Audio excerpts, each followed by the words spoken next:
Usai divonis bersalah dalam kasus pemalsuan dokumen bisnis, publik Amerika menunggu apakah calon Presiden Donald Trump akan dipenjara. Pengadilan akan membacakan vonis pada 10 Juli bulan depan.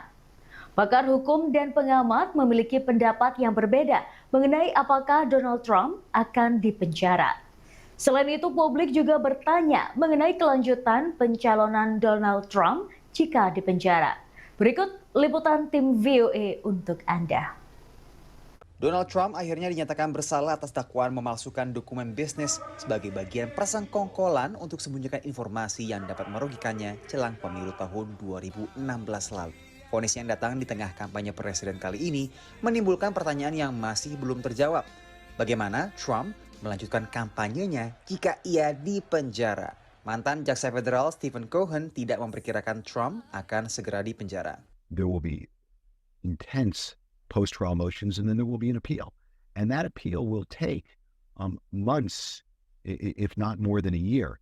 So I think much of this will feed the political drama more than it will feed the story, at least initially, of Donald Trump's fate as a consequence of this conviction.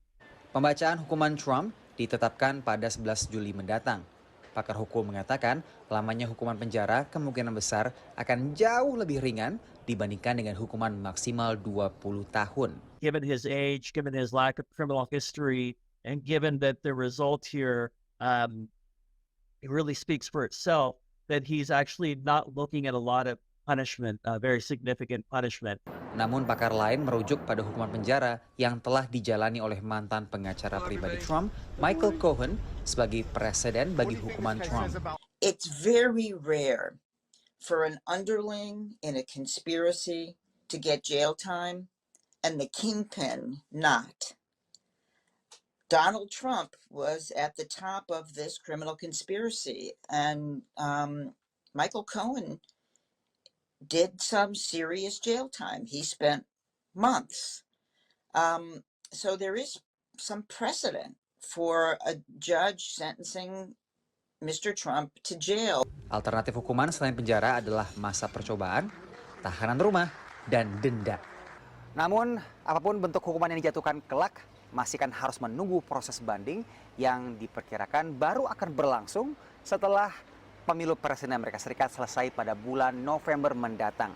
Di saat yang sama, Donald Trump juga masih harus berhadapan dengan sejumlah proses hukum lainnya di luar proses hukum yang berlangsung di New York saat ini. Apapun hukuman yang dijatuhkan pada Juli mendatang bisa mempengaruhi hukuman untuk 3 kasus pidana lainnya terhadap Trump yang masih menunggu keputusan.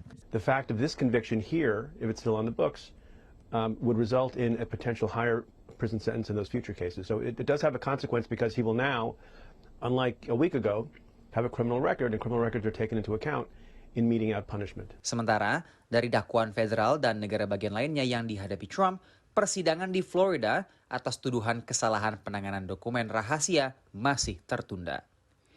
Dari New York, Randy Wicaksana dan tim VOA.